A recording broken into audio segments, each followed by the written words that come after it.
All right. Good afternoon. Buenas tardes. Thank you for joining us for our session, Navigating College for Latinx Students or Latinx Students in Higher Ed. Our session will consist of 3 panelists, 2 community colleges and 1 four-year college. And we will cover the beginning stages of applying, post-secondary institutions. We'll cover some financial aid information, resources, and of course, next stages once you are nearing graduation. So we're just going to go around and introduce ourselves. My name is Gabriela Anderson Marin, or Gabby for short. I am an admissions advisor at Inver Hills Community College, and I'm also the advisor for our Latinx Club Unidos. And I'll pass it on to Sarah. Hello, everybody. My name is Sara Aguilar. I'm currently the director for Latinx Affairs at Minnesota State University, Mankato. Welcome and thank you for attending today. Javier, if you want to go ahead and introduce yourself. Thank you so much. Hola, familias. Hello, everybody. My name is Javier Salinas Vega from Normandale Community College. Normandale Community College is located in Bloomington, Minnesota. It's a pleasure to have you here with us because we have a lot to cover, especially if you're first generation. This is the right place to start to learn more about higher education. Welcome, everybody. Bienvenidos. All right, before we jump into this session, I just have a few quick housekeeping items and then I'll turn it back over to the presenters. So thank you so much for joining us. Students, families that are attending today, know that you can use the Q&A button on your screen to type your questions to our presenters at any time. Your camera and microphone are off, so the panelists cannot see or hear you. This is just one of many different sessions happening, so be sure to check out the full schedule at mn-acac.org. This presentation is being recorded and will be available within about a week at that same website, which is mn-acac.org.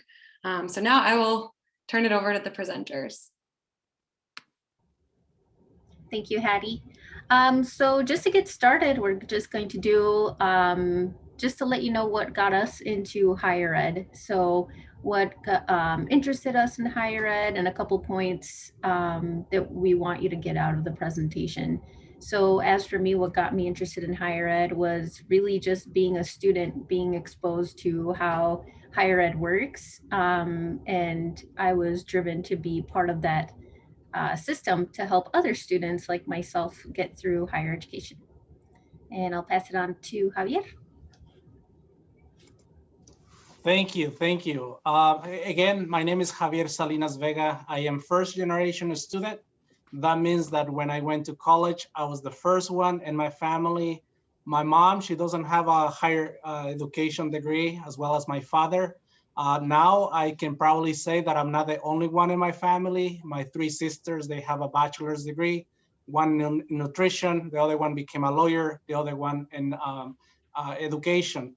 Myself, I went to the University of Minnesota to study economics, but I just finished there. I did started in a community college. I did my 2 years, especially I emphasize I look to get my 60 credits for my Associate of Arts with emphasis in mathematics. And then definitely later I transferred to the University of Minnesota. One of the things that I love about working in higher education is helping you guys, families. A lot of the families, the first thing that comes to mind is, how are we going to pay for this? Because it is a lot of money. But I'll let you know that there is a lot of opportunities available. And one thing that you should know and you should learn, ask questions. This is the best way that you can get around it. You might ask the wrong person at first, but keep asking the same question until you get somebody that gets you, that understand that there's possibilities to go around those type of questions and helping you along the way. I've been working for Normandale Community College for the past 4 years. Before that, I was in another community college. I have seen so many wonderful higher education Latinx students coming through. I have the pleasure to have students going all the way to PhD degree, which is a very nice pleasure to have. So today we're gonna be sharing more about what we know, and definitely this is a good platform to be at.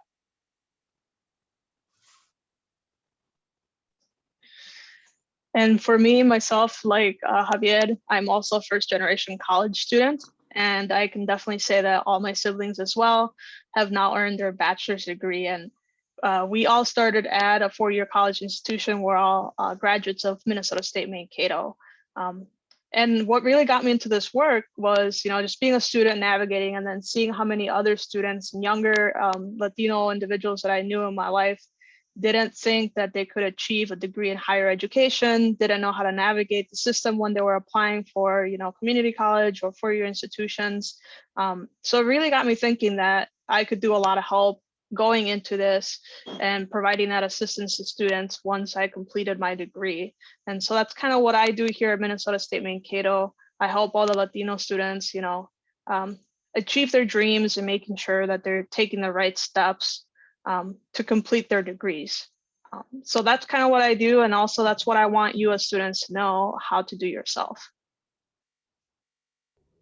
Awesome. Thanks, Sarah.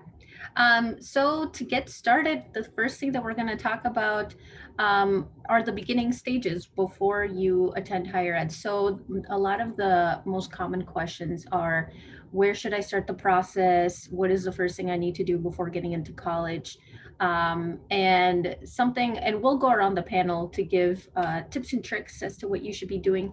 But in my experience as a student, I remember being in 10th and 11th grade and, they start talking about what colleges you want to attend, how are you going to pay for it?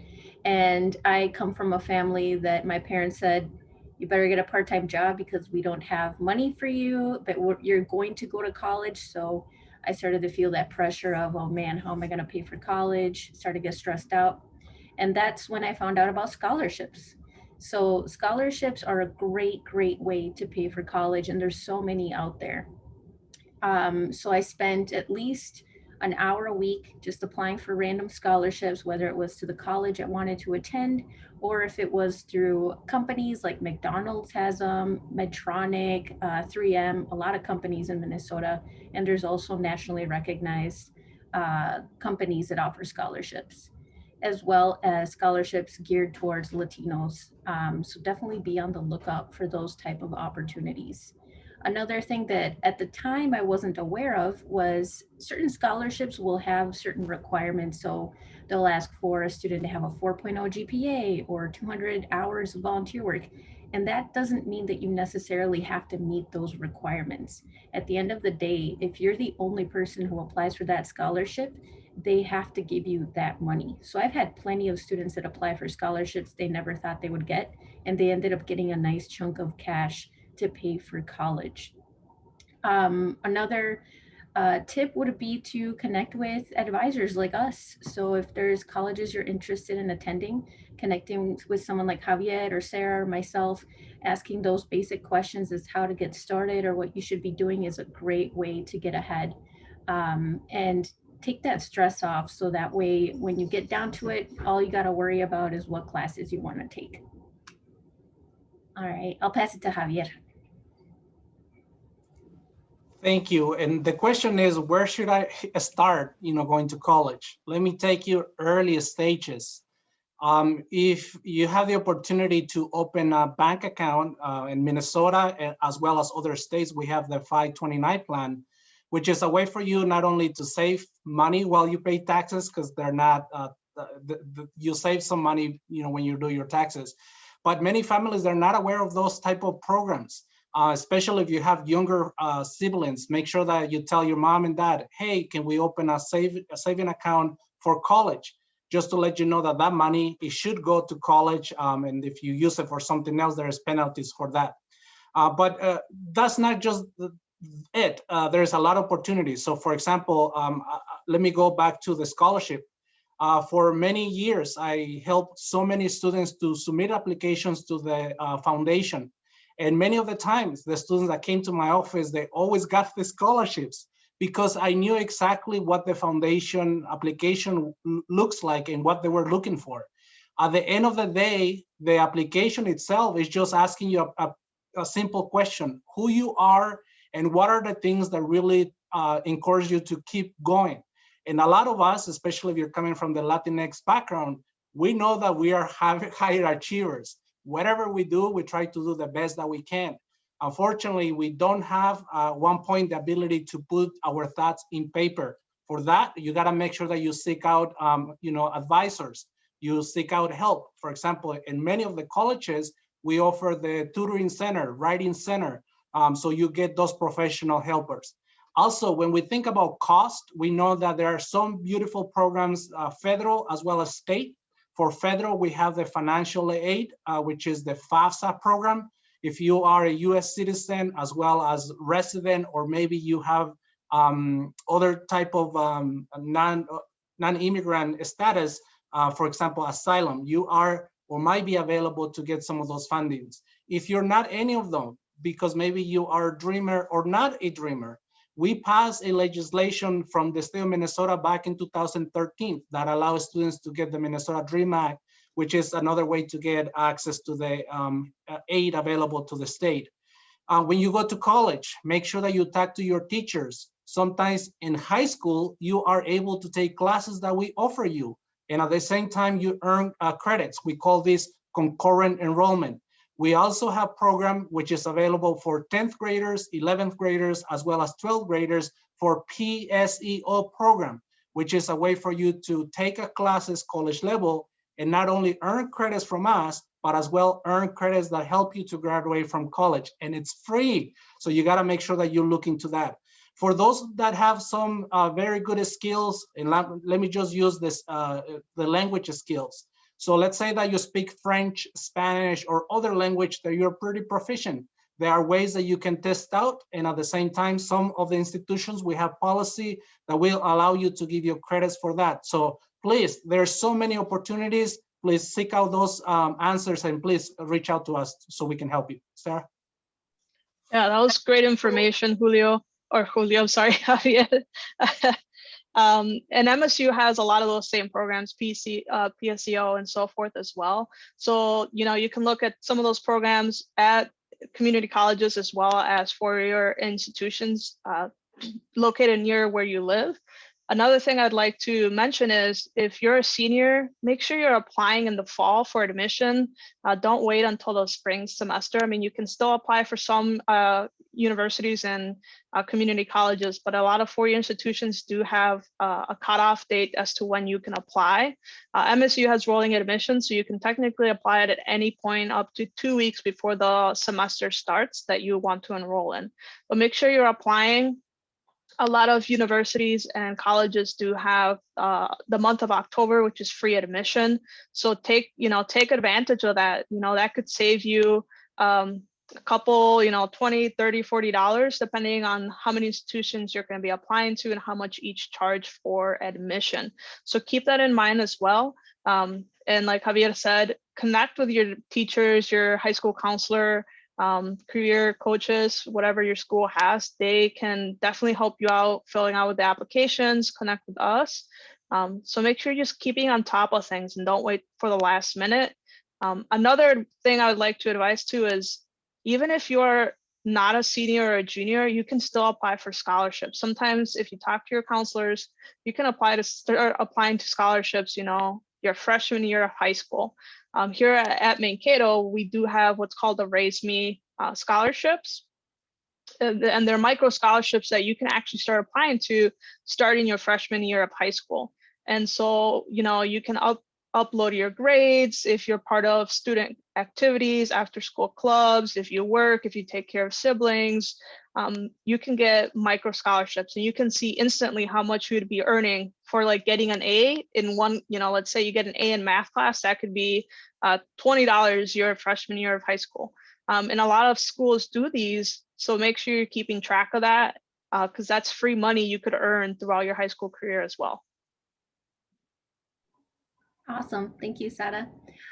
So the next very common question is, what type of school is the right school for me? Should I go to a 4-year? Should I go a 2-year? What's the biggest difference between the two? And my answer to that is 4-year or 2-year college is for everyone. It's whatever you decide to do, but the main differences are, or whatever you're most comfortable is.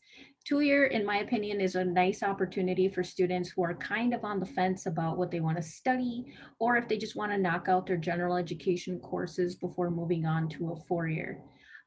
Community colleges do also tend to be lower cost. So again, if you're on the fence about what you want to study, it might be a better idea to start out somewhere that is lower cost and then moving on to a four-year institution.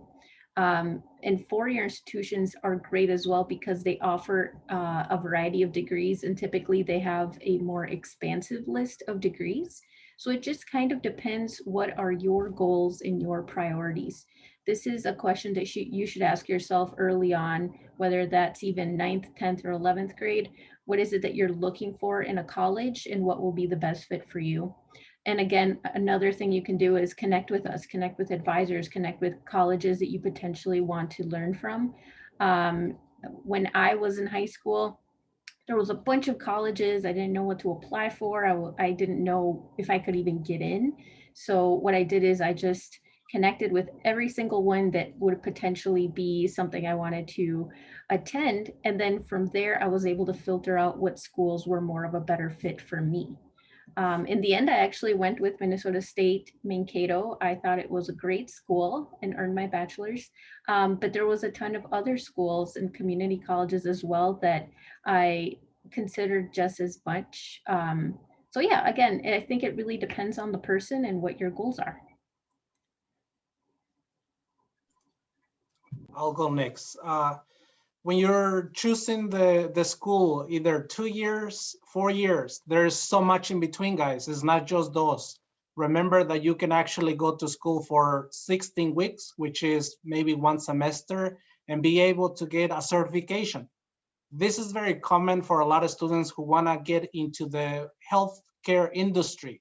I get a lot of students saying, I don't know what I'm going to do, but I see my friend is doing maybe certified nursing assistant. Can I do that? I say, yes. You don't even have to take any college classes with us just to be able to take the test. However, when you take the classes, you prepare yourself, not only the theory, but also the practice, because we allow you to do some clinicals later on.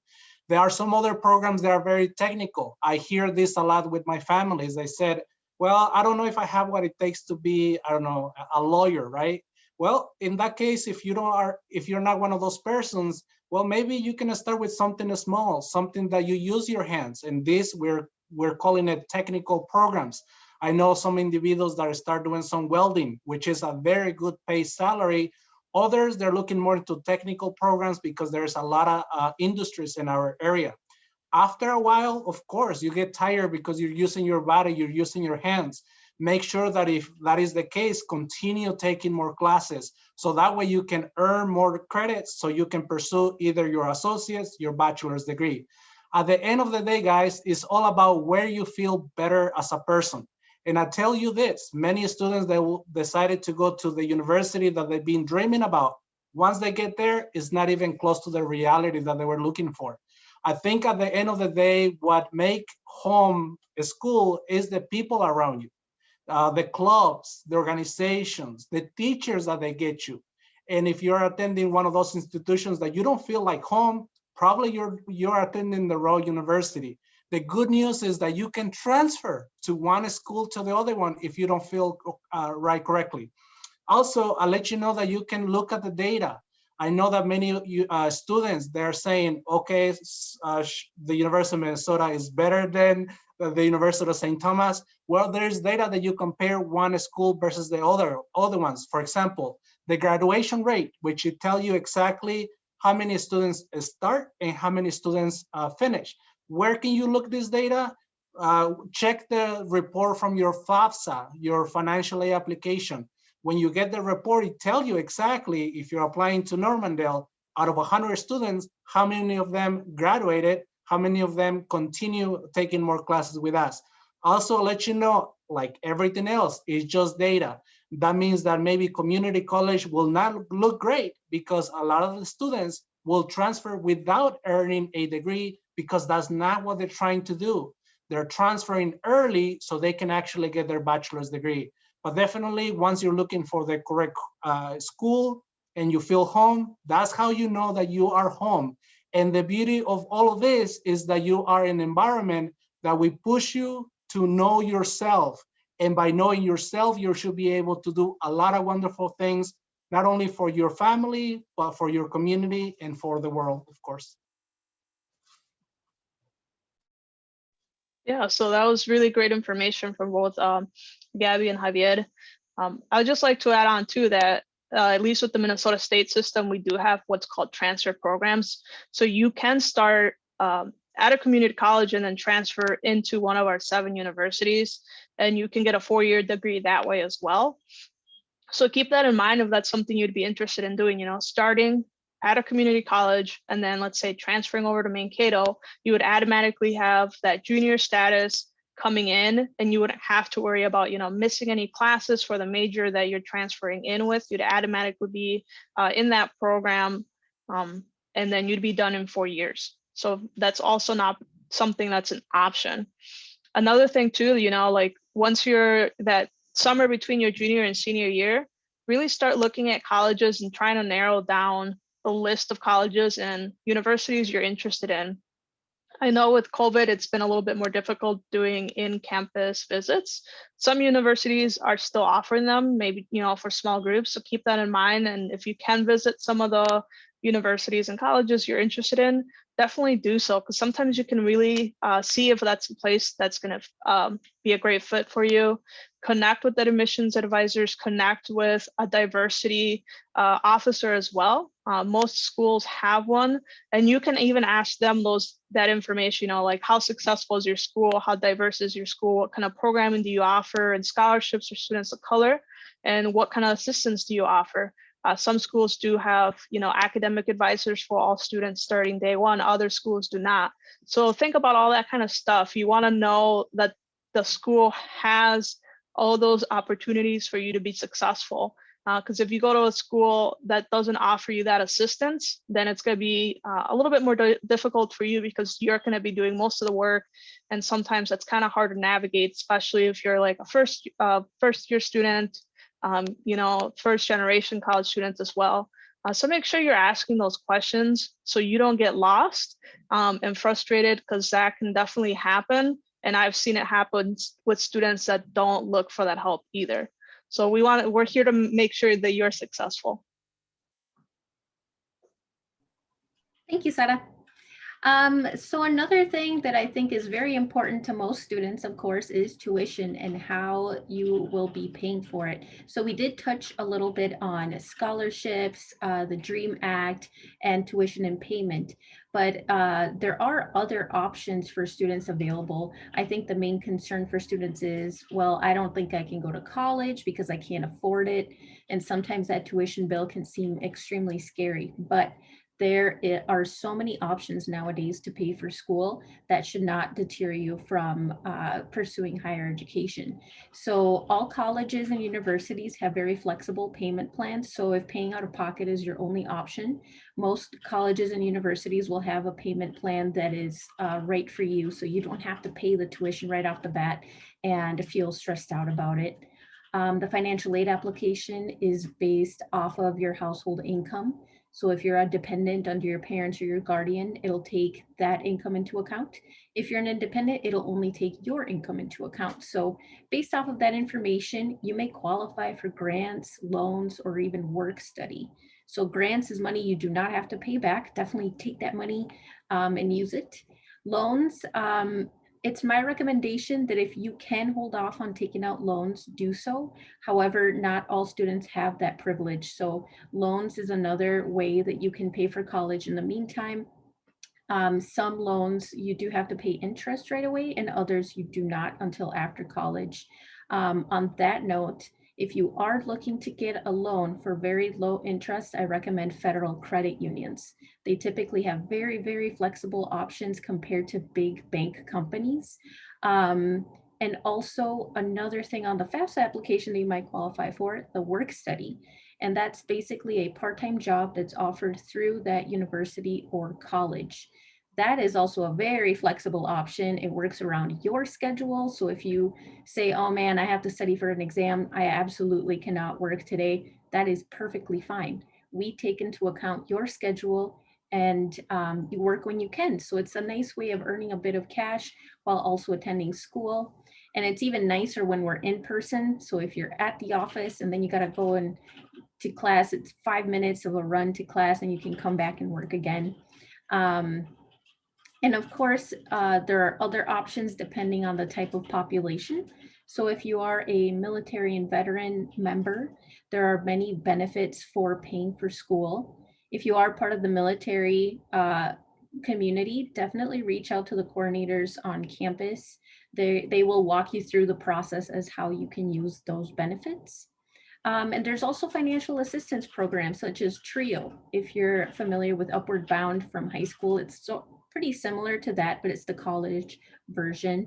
And this is for students that meet a certain guideline. So if you are a student of a certain guideline for income, so if you earn a certain income in your household, if you have a disability, or if you are a first generation student, you would qualify for TRIO. And TRIO is a really nice program that offers financial assistance. It offers some really great academic advising, and they host a lot of development opportunities for you. So whether that's educational development or career development. And I'll pass it on to Javier for more. Thank you. When we talk about tuition, it's always the question where the money is coming from. When you think about the cost of university, I want you to think about it is not a cost to you. It's actually an investment, right? And let me tell you why it's an investment. So let's say that you decided to go 2 years to a local community college. It could be Inver Hills, Normandale, or any other community college in your area. If you do that, more likely in 2 years, you're looking to spend maybe less than $13,000, 13,000, which is not bad for 2 years. If you do that, and let's say that you decided to go to MSU Mankato, and then you're gonna be paying close to $9,000 for tuition 1 year, plus the other one that's close to 18. So basically, you will be able to get less than maybe $31,000 for your 4 years university college credits, which in this case will be 120 credits. If you really do that, remember that the tuition, when we say tuition, is basically for you the right to sit down in the classroom or go to the online class. When you finish the semester, we give you a credit and a letter grade. That's what you're earning by paying for that. So if you do that, you have different ways that you can actually pay for this. I have the honor and privilege to get to know other students who are applying for scholarships. 2 of them, like I said at the beginning, one of them he's already at the University of Minnesota doing his PhD program. At one point I said to my student, what are you doing with so much money? Because every semester he was receiving some great scholarships, not only from our foundation, from other places. And he says, well, because I know my goal. I'm gonna go all the way to the top and I need a lot of money. So some of this money, I'm gonna be able to save it to go to other institutions. My other student, same situation. He was really smart how to navigate this system. Not only he was able to receive the full financial aid, which basically pay for the first and second year of college. Once he transferred out, which by the way, he's going to Mankato, he's able to pay pretty much everything, including adding the financial aid from FAFSA. And on top of that, he's getting a lot of scholarship. But the way that he did it is not only working with me, and to be fair, what I'm doing is just showing the ropes to my students. And one of the things that I love to do is to say, Javier is only one person and I only know few things. What you must do is reach out to others. Make sure that if you're not getting any scholarships, email the foundation to say, I need money. What scholarships you have available for me? If there is nothing available for me, can I do work study funds? For that, you gotta make sure that you have either your financial aid on file, as well as your Minnesota Dream Act, if you qualify for that, on file, and make sure that in that application you check for work study. So that means that when the financial aid actually do your award letter, also it will come with that agreement that you will have additional money available for you to do some work study. So definitely, if you're considering maybe to start at the 4-year university private colleges, let you know that it's possible. And one thing that we hear not only from our students, but from others, some of those private universities, they have the flexibility to offer you a lot of great scholarships. So make sure that you understand that when we say tuition is only portion of the equation. On top of that, you gotta make sure that you add cost for books, which for most of my students, I recommend to rent books instead of buying them. Also, I tell them, well, you're gonna be driving. That means that you need to get a car insurance because that's the state law from Minnesota. Also, you need to eat, you need to pay rent. So you gotta add all those additional things. But definitely at the end of the day, when you finish your 4-year university, you will be able to see the type of jobs that you can get. Myself, as soon as I finished the University of Minnesota, my first contract that I received, I was able to get the same money that I spent in my 4 years in one single year. That's what I'm saying about investment. So be smart about it and ask questions around people and people that you trust. So that was really great information. So I'm going to address the question that's in our Q&A. So it's kind of a three-parter. It says, do different schools require different classes for the same major? And it's a yes and no question. Usually most universities have kind of their own standard for every major, but you can definitely transfer some of those credits to different schools. So there'll be a couple different there'll be differences from school to school, but you'll see a lot of similarities. So it really depends on the school and the school system you go to as well. The second part of that is, do you apply for scholarships before you apply for a university? And yes, you can. You can actually apply for scholarships before you apply to any university or college. And usually with these, if you receive, like private scholarships, once you decide what school you're going to, you're going to tell that foundation, this is the institution I'm going to attend. Please send that scholarship money to this school. So you can definitely start applying to scholarships before you start attending schools. But so you know, most schools, if you want to apply for their specific scholarships, you have to be accepted into that university or into that community college in order to get a school-specific scholarships. So just keep that in mind. And how do the college know you applied for that scholarship? Usually those private ones, you have to let them know. Okay, and then I'll let Gabby and Javier, if I missed anything, go ahead and add it on kind of that question. Yeah, I would say one thing to add, if you're planning to attend a Min-State school or previously Min-SKU, so that's anything like us three, Normandale, Inver, MSU Mankato, and like 35 other schools or universities and colleges, those credits transfer 100%. So no worries on that. The only thing that I recommend doing is talking to an advisor either at your current school or the next school, just to make sure that the major that you're pursuing, that you've completed any prerequisites for the classes that you are going to take next. If you're thinking about transferring to a private school or a school outside the Min-State system, even outside Minnesota or even in a different country, that's where you have to do transfer advising. So talk to your advisor, they will help you get you on track, but definitely meet with them before you start taking classes, because if, let's say you take 2 years at Inver Hills and then you want to go to a university in California, you want to make sure that all those credits are transferable before you complete them, because nothing's worse than doing 2 years of school and then it turns out that going to your dream school, they don't accept any credit. So we want to make sure what your plan is so that you save money and that you're on the right track.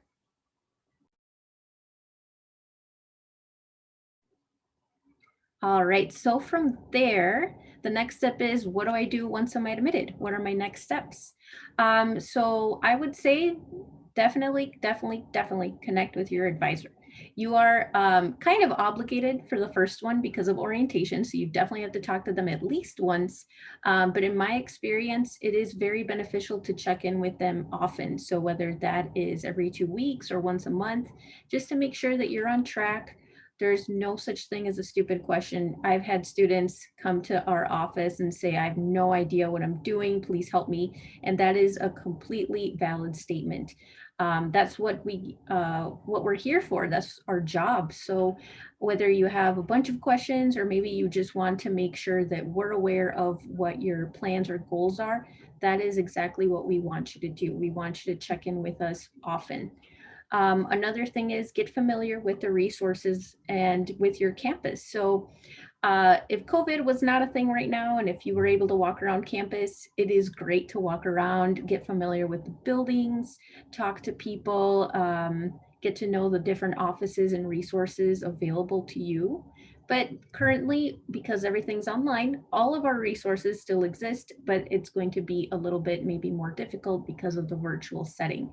So I recommend when you talk to your advisor, they can connect you with any other resource available. So for Inver Hills and many other colleges and universities, we offer free tutoring. At the moment, Inver Hills offers 24/7 tutoring, and it is completely online at the moment. We also offer free personal counseling. And just to give you an idea, if you have counseling outside of a school, you're looking at like $200, per session, and that might be even with insurance. So definitely take advantage of the free resources that you get on campus. There's also career development centers to help you work on your resume, to do mock interviews. I know that I was super nervous when I was getting out of college. I'm like, oh, great, I'm going to bomb my first interview. How am I going to do this? But what I did is I attended mock interviews. I had the Career Development Center look over my resume, and I felt much, much more comfortable with myself to enter the workforce. And on top of that, I always push this, but I think it's very beneficial. Join a student club. You don't have to be diligent and show up to every single meeting, but they look so, so good on your resume. It shows that you have been involved on campus, that you show leadership. It helps you develop yourself academically and personally. But also you make long life friends as well. So whether it's connecting with people or if you just want to develop yourself, just keep that in mind. A lot of these clubs are great for connecting, and also again, because COVID's going on, it kind of puts a damper on all of the great opportunities. But if once things open up a little bit more, attending events that you typically wouldn't even think to attend because they cost a lot of money, or maybe you just weren't aware that they existed. But back when I was in school, I was very fortunate to attend a conference in Chicago through our Chicano Latinx club. It was completely paid for, and we got to stay in a hotel and attend this great conference that helped us develop ourselves academically and also get to know professionals that we could connect with after college. So just keep those ideas in mind and make sure that you take advantage of those resources. Javier. Oh, thank you. Two things here. The first thing is, once you get admitted, make sure that you also get admitted to other institutions at the same time. The reason to do that, you want to be a good shopper. And what I mean by that is compare how much it's going to cost over here, how much it's going to cost over there, how much money you're going to get from your financial aid package from this school versus the other one. And if you have, different options, that means that you're going to have better options moving forward. Second thing, this is where we get, the work done. Many students are coming to higher education. Remember, our moms and dads, maybe they don't have the privilege to be able to learn, to know a lot about the world. And the reason for that is because if they're working in restaurants, right, they don't have the opportunity to get to know about, I don't know, nanomechanics or something that is very technical. And because of that, we don't have the capability to get to know people that are doing that for job. The only way for many of us to get to know those professions is just by watching in documentaries, maybe reading a book, or maybe getting to know a friend of a friend of a friend, which in reality, that is what keeping us a little bit away of all the really good jobs. So at Urbandale Community College, our advisors and counselors, they're doing a wonderful, phenomenal job. One of the things that they do, they have 4 areas that they want you to work on it. Number one, they want to make sure that you know yourself. And what I mean by that, basically, what are your interests? What are your skills levels? If you're not good in math, engineering will not be for you. If you're not good in science, nursing will not be good for you. You need to understand what are your skills. I have students that are so wonderful, good skills in music, but they're doing something else that they hate it. That's one of the things that you kind of need to talk to people so they get to know you better and give you some recommendations. And by the way, guys, that's a recommendation. That means that just listen and take whatever you take from that conversation. The other one is that they want to help you to understand your values.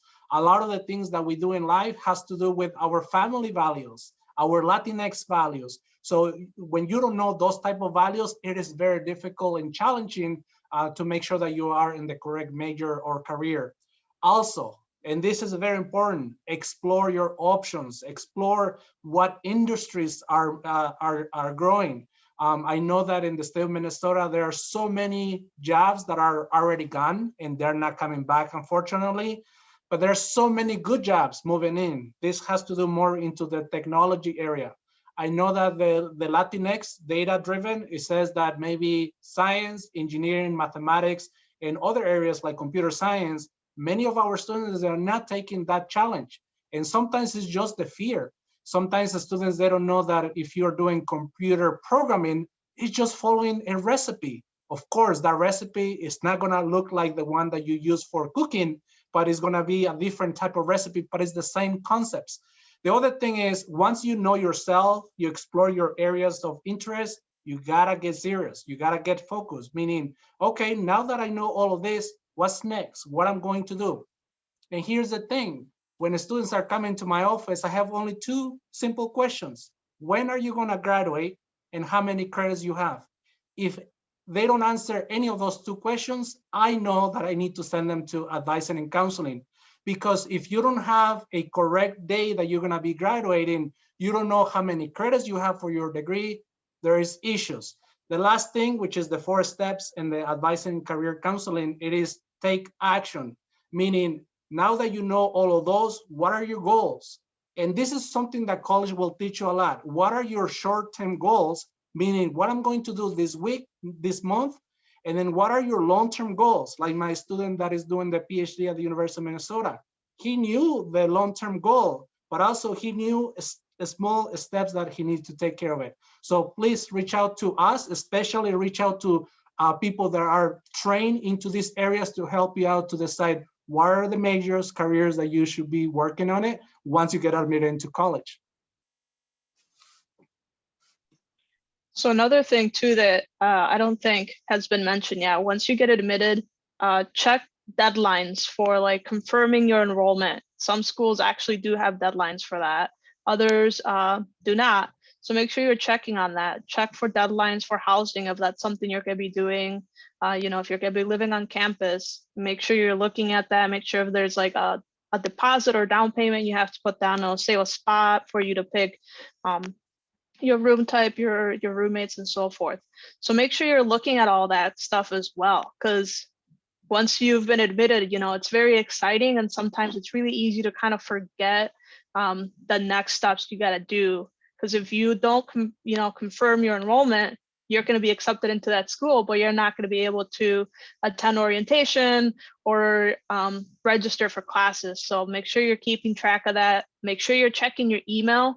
And if the university or college you have been, accepted into assigns you an email and they send that to you, whether it's through an email or by mail, make sure you keep track of that email and you activate those accounts the way they tell you to, because sometimes they won't be sending you emails to your personal email anymore. They'll be sending them directly to that university assigned email they gave you. So make sure you're keeping track of that. You're checking in. If you're not quite sure if you've completed everything that needs to be completed, talk to your admission advisor, because they can tell you, they can look up that information, be like, yes, you've completed all the steps, or you're missing this, or we need your high school transcript. And that's another thing, make sure you're sending that final high school transcript after you graduate high school to that admissions office, because that is needed to confirm that you finished high school and that you can officially attend that institution as well. And I know we're kind of getting close to our time. And Javier, just so you know, there is a question that's kind of geared more specifically towards Normandale, so I'm not sure if you want to answer that one. Very quickly, just for those who are thinking about the dental hygiene program, reach out to Normandale Community College, Century College, and maybe Rochester Community and Technical College. At least those three public college and universities, make sure that you set up an appointment with us so we can help you, because there's a lot of information that we need to share, but probably this is not the right place. All right, thank you. Awesome. I'm just going to mention like one tiny thing. So other than everything and all other resources, colleges and universities offer to connect you with housing assistance, food assistance, and you get discounts literally everywhere as a student. Grocery stores, you want to go on Amazon, you want to go shopping for clothes, literally anywhere, you are guaranteed a discount. So make sure you look that up on our websites or just Google it.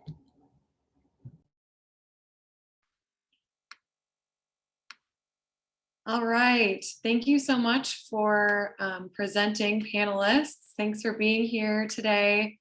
To all of the attendees in the audience, just so you know, when you close this window, there will be a link to a very quick 4-question survey. So we'd appreciate any feedback that you can provide on today's session. Also, this was just one of many sessions that are being offered, so be sure to sign up for additional sessions at mn-acac.org. And in about a week, you'll be able to find the recording of today's session as well as all of our other session recordings at mn-acac.org.